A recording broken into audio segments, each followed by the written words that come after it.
Mesdames et messieurs, bonsoir. Ça fait plaisir de vous retrouver sur World H24 pour le journal. Voici les titres. En Côte d'Ivoire, c'est la démission du Premier ministre et de son gouvernement. Sénégal, des sanctions après la mort d'une femme enceinte qui a vainement attendu une césarienne pendant des heures. Et une juriste de 51 ans a été nominée, une femme noire, juge à la Cour suprême des États-Unis. Le Premier ministre ivoirien Patrick Achi a présenté ce mercredi 13 avril 2022 sa démission ainsi que celle de son gouvernement.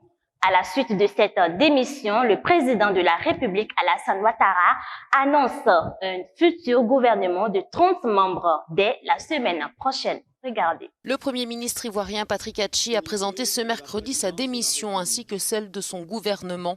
Une démission acceptée par le président Alassane Ouattara qui a rendu hommage à l'action de Patrick Achi, saluant son engagement et sa détermination tout au long de l'année, malgré la pandémie de Covid-19 et un contexte régional complexe. Le Premier ministre démissionnaire avait été nommé en mars 2021 après le décès de son prédécesseur Ahmed Bakayoko.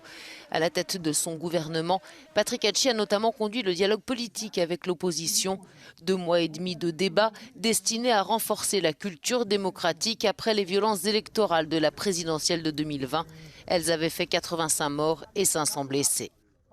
Alassane Ouattara doit introniser dès la semaine prochaine un nouveau Premier ministre. Ce dernier devrait alors procéder à la nomination d'une équipe resserrée, une trentaine de membres tout au plus. Un gouvernement restreint voulu par le chef de l'État pour renforcer l'efficacité de l'action de l'exécutif face à la conjoncture économique mondiale actuelle. Pendant ce temps, en Afrique du Sud, le bilan des inondations dévastatrices causées par de fortes pluies dans la province de KwaZulu-Natal est monté à plus de 60 morts. Suivez la vidéo. S'élève à plus de 60 morts, causés par plusieurs jours de fortes pluies sur la côte de la province du KwaZulu-Natal dans l'est du pays. Ces inondations ont endommagé plus de 2000 maisons et près de 4000 logements informels des quartiers déshérités de la banlieue de Durban. Le président Cyril Ramaphosa, qui a regretté un bilan tragique, se rendra sur place ce mercredi.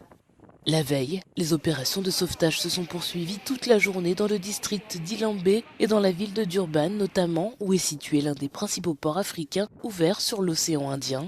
L'armée a également été mobilisée pour apporter un soutien aérien pendant les évacuations d'habitants et écoliers emprisonnés plusieurs heures par la montée des eaux. Entre coulées de boue, ponts et bâtiments effondrés et routes coupées, plusieurs pillages ont été également effectués dans les conteneurs abandonnés sur les divers axes routiers inondés.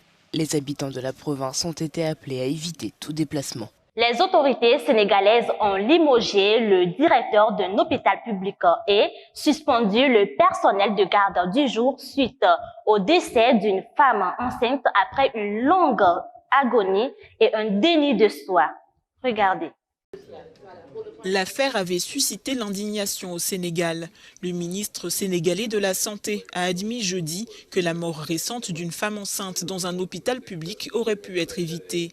Abdoulaye Diouf Sarr s'exprimait lors d'une conférence de presse à Dakar. Le décès de Mme Astou Sokhna est considéré comme un décès maternel évitable à travers une bonne évaluation de risque et une surveillance optimale durant son séjour à la maternité.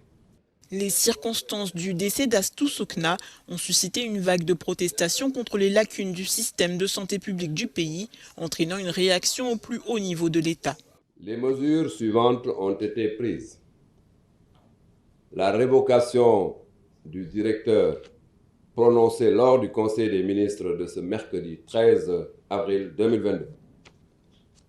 La suspension des agents de garde impliqués dans le décès devant conduire à une procédure au niveau de l'hôpital pour négligence ayant entamé mort d'homme conformément aux instructions données au directeur. Enceinte de 9 mois, Astou Sokna est décédée le 7 avril dernier à l'hôpital de Louga après avoir attendu dans une grande douleur pendant près de 20 heures une césarienne. Lundi soir, le président Macky Sall a publié un message de condoléances appelant à ce que toutes les responsabilités soient établies. Ça se passe au Brésil. Des milliers d'indigènes refusent le projet de loi qui permettrait l'exploitation minière de leur territoire. Ils sont plusieurs à occuper la capitale. Un défilé pour clore 10 jours de manifestations dans la capitale Brasilia.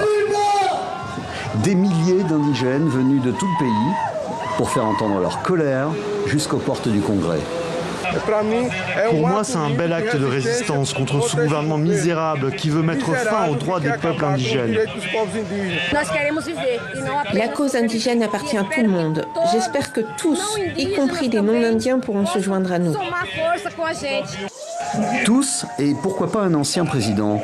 Il y a quelques heures, Lula s'est présenté devant la foule. Il s'est excusé pour ne pas avoir défendu cette cause durant ses mandats. L'homme politique, en campagne, a formulé une promesse. Si nous avons créé le ministère de l'égalité raciale, si nous avons créé le ministère des droits de l'homme, pourquoi ne pourrions-nous pas créer un ministère pour discuter des questions autochtones ? Une idée de ministère vieille comme les revendications de ces peuples déracinés ou menacés de l'être. Mais la promesse a fait mouche. Pour nous, les Kayapos, qui avons des terres délimitées, nous souffrons toujours parce que nos territoires ne sont pas protégés. Ils sont envahis par les mineurs, par les bûcherons. Donc la candidature de Lula représente un espoir pour les peuples autochtones. Sur ces images, il y a un an, l'actuel président Jair Bolsonaro promettait de stopper les avancées sur les territoires autochtones. Engagement sans effet.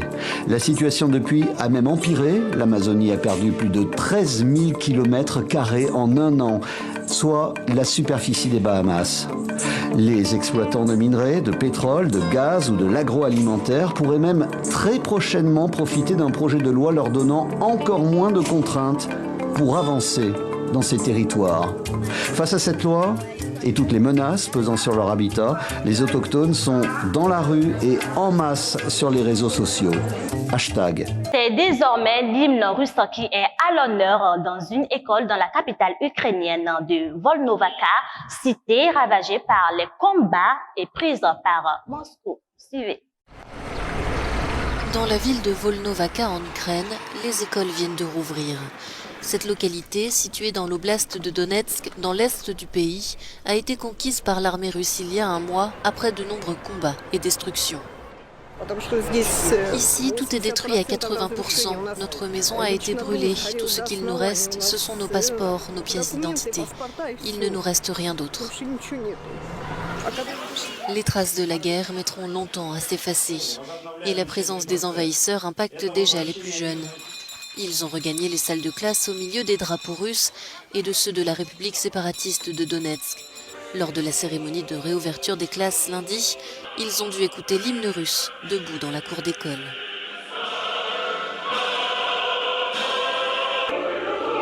À près de 2000 km de là, à Tallinn en Estonie, quelques 70 écoliers ukrainiens ayant fui le pays avec leur mère ont eux aussi retrouvé les bancs de l'école. C'est Mararita, enseignante ukrainienne, qui leur fait classe. J'étais déjà enseignante dans une école primaire à Kharkiv. Pour une raison évidente, j'ai dû quitter ma patrie. J'ai dû sauver mon enfant et partir dans un pays plus sûr. On estime que plus de 2 millions d'enfants ukrainiens sont dispersés dans différents pays européens. Tous n'ont pas pu reprendre l'école et ceux qui le peuvent doivent généralement suivre des leçons dans une langue qu'ils ne comprennent pas.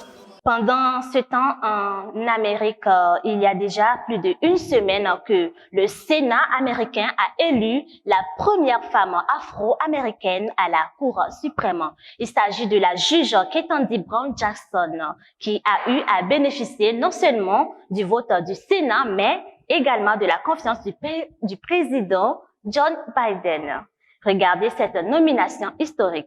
Ketanji Brown Jackson devient la première magistrate noire à la Cour suprême. C'est aussi une consécration pour cette juriste de 51 ans, diplômée de Harvard, avocate puis juge fédérale. Et c'est une autre pionnière, la vice-présidente des États-Unis, Kamala Harris, qui annonce le résultat du vote. Ketanji Brown Jackson a été choisie par Joe Biden. Son entrée à la plus haute institution judiciaire du pays ne changera pas le rapport de force au sein du collège de 9 magistrats chargés de trancher les débats de société aux États-Unis. Jackson remplacera un autre juge libéral, de sorte que la Cour restera à 6-3 avec une majorité conservatrice. Cela signifie que certaines des grandes affaires à venir concernant l'avortement, par exemple, certaines des autres grandes affaires ne changeront probablement pas avec sa nomination, mais cela compte beaucoup sur le long terme. Il s'agit de savoir quelles affaires la Cour va traiter dans les années et même les décennies à venir et bien sûr comment elle se prononcera sur ces affaires. Et voilà, c'est la fin de ce journal. Merci pour votre fidélité. Pâques, c'est la fête la plus importante des chrétiens. Alors, bonne fête de Pâques à tous les chrétiens du monde.